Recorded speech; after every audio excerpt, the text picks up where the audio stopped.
Greetings, programs.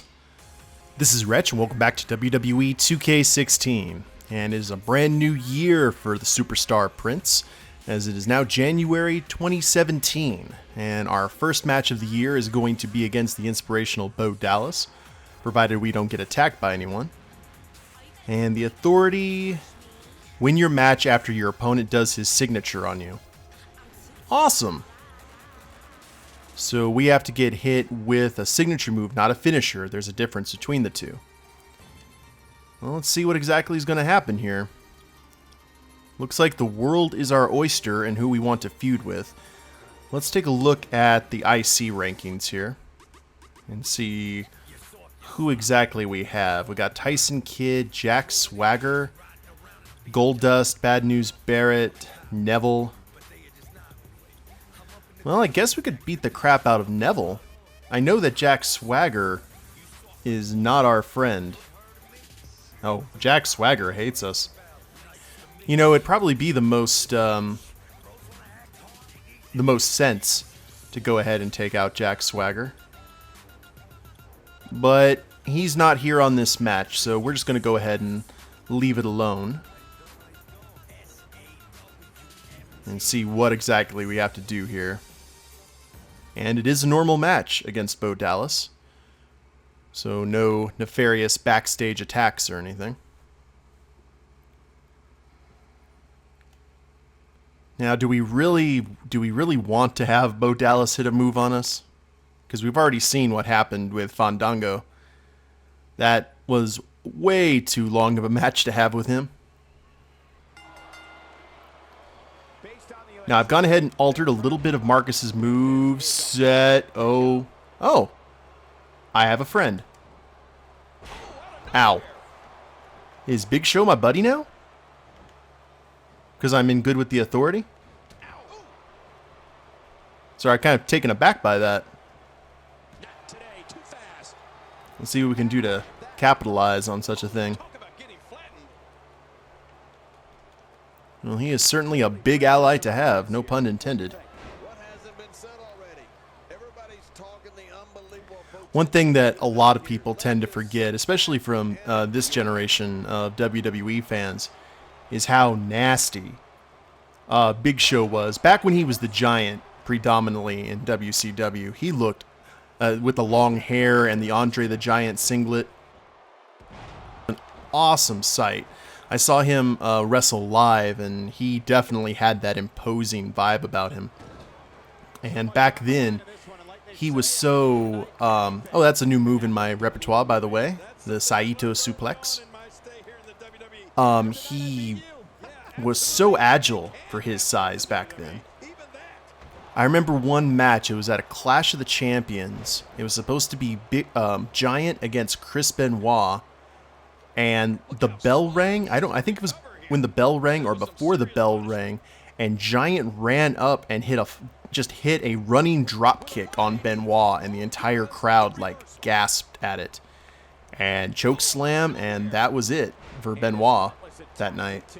It was pretty insane how agile he was. Now, obviously, considering his condition, it's definitely something that he's managed well. He didn't used to back in the day, but I think for his age right now, the fact that he's able to pull off the matches that he does, and yeah, they're not to everyone's taste, I think we can all agree on that. He really has to have a good partner to get a really good match. But most of the Giants are like that. He's infinitely better than the Great Khali. And Flapjack. Now, being as Marcus is a throwback to some classic moves, I realized it was kind of bad not to have the good old-fashioned double-A spinebuster. Because he was one of my favorite wrestlers back in the day, Arn Anderson. And that spinebuster of his was a thing of beauty. No one, absolutely no one, I know Triple H has tried, can do a spine buster like Arn Anderson. Now, I probably should let him hit a move on us, shouldn't we? I don't know. Oh, we're out of reversals. Nice neck breaker by Bo. I guess we're just going to sit here and get bludgeoned a bit until he's able to hit a signature on us, and then we can own him. I got to tell you, these guys are in the best shape I've ever seen them in. Now, I've talked about Bo Dallas at length. I don't think there's really been a whole lot of characters like Bo Dallas. The only one I can think of off the top of my head who tried to be like a super inspirational speaker was DDP when he was doing the Positively Page gimmick, which... well, we all know about missed opportunities, and what they did with Diamond Dallas Page in WWE was certainly one of them. For those of you who don't know, they made him the stalker of The Undertaker's wife. Basically removed anything that was awesome about his character, which is a shame. And apparently him and, Undertaker rather. I say Mark because that's what DDP called him in the interview. Just was not a fan. I guess because they still saw him as the enemy, being in WCW. Yet it was one of those issues that DDP, Booker T, and a few others, they went straight to the WWE from WCW. They didn't let their lucrative Time Warner contracts run out like a lot of other wrestlers did. Rey Mysterio did. He was, after WCW was bought by WWE, he was out for a good year. All right, Bo's getting close to his signature. Dive here. Literally.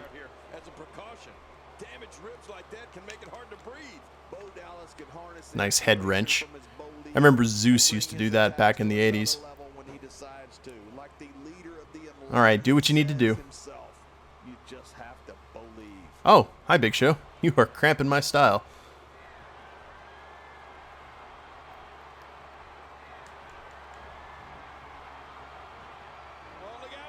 Nice Russian leg sweep for the road. Okay, Bo. Oh, I am completely taken aback by your technical expertise. I am shocked. I am put in awe by your inspirational aura. Oh, belly to belly. Neat. So that should get us in good with the Authority. Now we're done playing. And we can do what needs done here. Let me show you what I have now for our strong down grapple. Provided he doesn't reverse me. I forgot that he has a finisher, so we need to be a little bit careful. Don't you pose. I'll do the posing around here.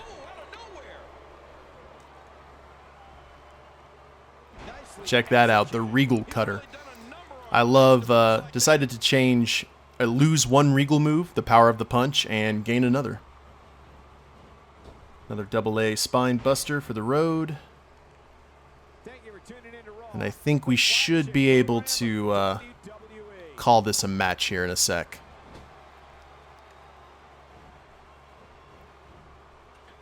Out of the way, ref. Let's rest up. Boy, he just got laid out. And he should be good for the heart punching. Oh my, look at this. There it is. Prince got it. Well, looks like we'll crown Prince our winner here. Believe this. DDT. And we got a bleeder, ladies and gentlemen. Devastating DDT. Just like the NXT days. That'd be a great visual with those white trunks, too.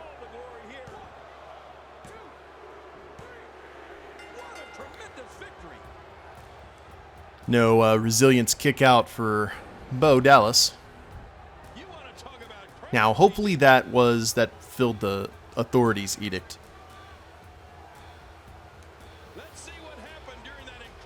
They didn't even go heavy duty with the replays. It was just not a whole lot of highlights to be had.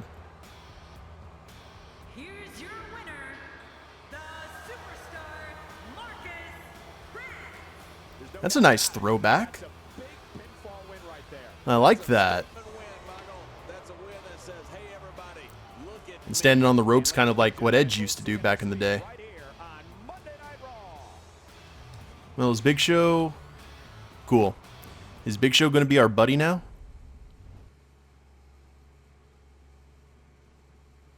Because isn't that how Baron Corbin became our tag team partner? By running in on a match and helping us? I guess we'll see here in a sec.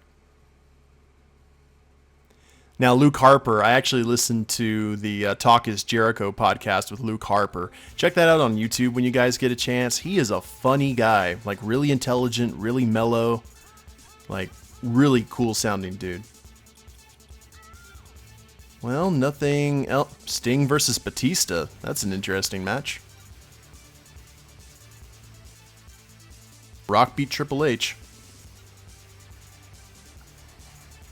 You know, what's happening on SmackDown here? Oh, Fandango again. What's the edict? Put on a 5-star match and lose to Fandango? I beg your pardon? Now they've gone too far. I am not losing a match to Fandango. I'm not losing a singles match, period. I'll try and do everything else for him, but nah. Throwing matches, not really my thing. Now, Dean Ambrose, Triple H versus Roman Reigns. No Jack Swagger. So, let's head to our match. Now, this match with Fandango is going to be what it should have been, which is me grinding Fandango into a fine jelly. That's what I'm hoping, at least. We could have DDT'd him multiple times during that 5-star match we had. I don't know why the Authority would want us to purposely lose, though. I guess to show our loyalty? Well, Marcus Prince is loyal to a point. To the bosses, at least. But he's mostly loyal to himself and whatever titles he has. Nice back suplex. Very Japanese-like. See, we're hitting all of our big moves on Fandango. He's not even reversing. Just a walk in the park. I say this right before he reverses. It's okay, though. Now, Fandango, the finisher that he used on us during a match was... What did he use? He used basically a version of the Sister Abigail. When I remember his original finisher used to be the flying leg drop. Not a whole lot of people use that, though, anymore because of the damage it can do to people. I remember the one wrestler used to use it as the first person I saw use flying leg drop as a finisher was Bobby Eaton in WCW. He was a member of the Midnight Express and the Dangerous Alliance, and he was in so many different factions. Great wrestler, too. Ow. But I think in the Attitude Era, the Monday Night War, at least, the person I remember the most using the flying leg drop was the Bionic Buffalo, Psychosis. And Psychosis is one of my favorite luchadors. I thought he was a great villain. A Rudo. Always had these really good matches with Rey Mysterio. And then they unmasked him, along with a lot of the other luchadors, and yeah, things kind of went downhill from there. I get asked sometimes by my wrestling friends and occasional just people who know I like wrestling, when they're like, when was the point that you stopped watching WCW? Did you watch it all the way to the end? And if you didn't, when did you stop? And I'll tell you when I stopped. I remember it very, very clearly. It was the moment that Juventud Guerrera beat Jushin Thunder Liger for the Cruiserweight title by Gila over his head. At that point, that's when I was just like, yeah, I think I've had enough of WCW. I'm going to go back to watching WWF, and which was a mixed bag, but I took what I could get at that point. Let's walk over Fandango here. And we're really forcing him to use all of his reversals. Now, we're out of reversals too, unfortunately, so we need to be aware of that. He's going for the pin. Refuse to give him the satisfaction of a 1 count. Oh, I'm doing really bad on my reversals today. There we go. Well, I guess we can go ahead and try. Let's roll into the pin. There's the bow down. Worth a shot. And now we have a finisher if we really need it.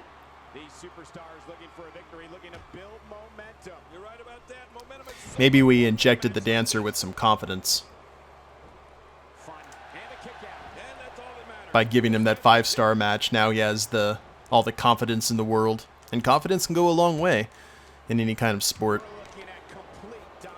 But going back to Juventud Guerrera and Liger, just Jushin Thunder Liger is in my top 5 favorite wrestlers.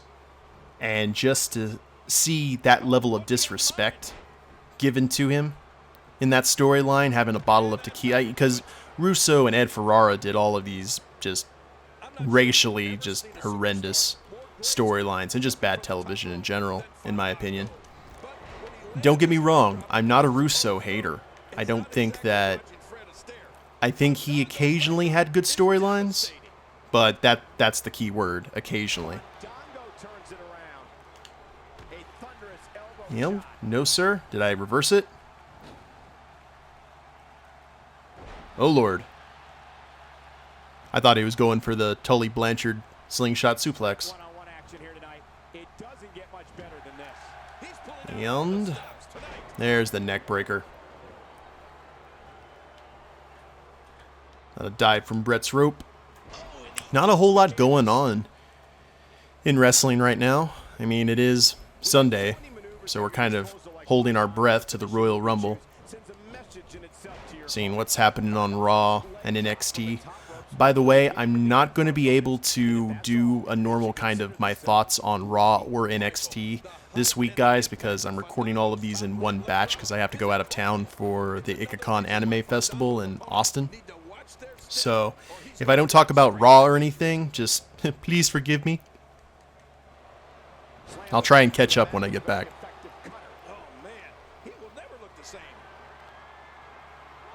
Well, he seems to be in bad shape. We've got another signature.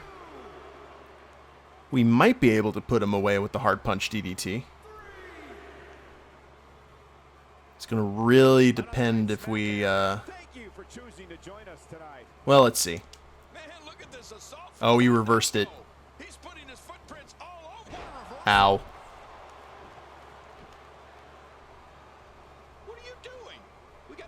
Thank you, Lana. Appreciate that.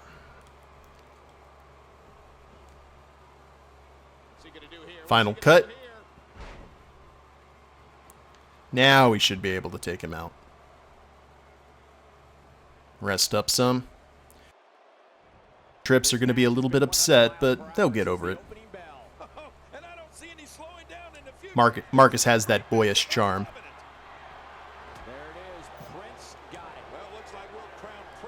And... there's some blood. Kind of getting back to form here. I like it. Because I've actually changed a few of Marcus's moves to actually target the head, which is something that I had actually been missing in my strong grapples. And there we go.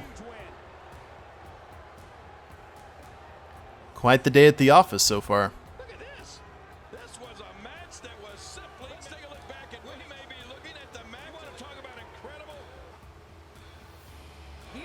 Now we have our old school ending animation.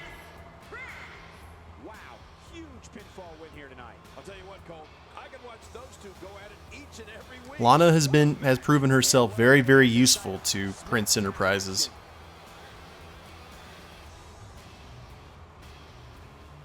Yeah, sorry guys, get over it. Still favorable with him though.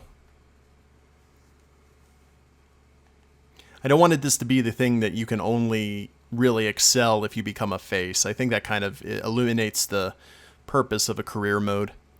Now, if this was like a story mode, a lot of the WWE games back in the day had a story mode where you played a good guy, you know, working your way like the day after WrestleMania through an entire year. The rank increased. Awesome. So Swagger is right above us. But you usually there weren't actual heel story modes, unfortunately. Not in any of the games I played. So what we got? We're in week 2. Tyson Kidd. Interesting. Hold your opponent down using 3 working holds. Alrighty. Now, are the working holds... Are those the submissions? Or is it the chain wrestling? I'm not sure. Let me check on that, guys. One sec. Okay, so there's a particular way you actually have to do these, and it's while they're sitting up. So that's going into that rest hold kind of stuff that we've seen them do to us. Now, I think that's going to be the last match for the episode, guys. Let's go ahead and spend some attributes. I apologize for the episode being a little bit shorter than normal, but I'm trying to get these knocked out as quickly as I can. So all you guys will have videos to watch while I am out of town. And I'll also be doing video blogs, vlogs, while I am at the con, so I hope you guys enjoy those. Next up is going to be arm durability. Can we... not so much. Alright, we'll go ahead and accept that. Little by little, we're becoming bigger and badder. Now I have 35,000 VC. Is there anything really that I can get? Top rope diver, show off, combo striker. Someone suggested an oh my god moment. Like a DDT on the... A DDT through the table, or a DDT on the... what was it? On the apron. That'd be kind of nasty too. Not sure though. Cannot be equipped at the same time as the apron superplex.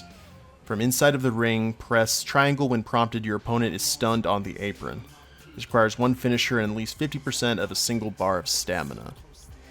I think I actually might want to look and see what that animation looks like here. Alright. Well, I'll go ahead and end it here, guys. In the next episode, we'll continue week 2 and take on Tyson Kidd and see where we go from there. Hope you guys have enjoyed it. If you liked the episode, go ahead and click like down below, subscribe to the channel, leave a comment, that'd be a big help, and we'll see you next time. Later days, everyone.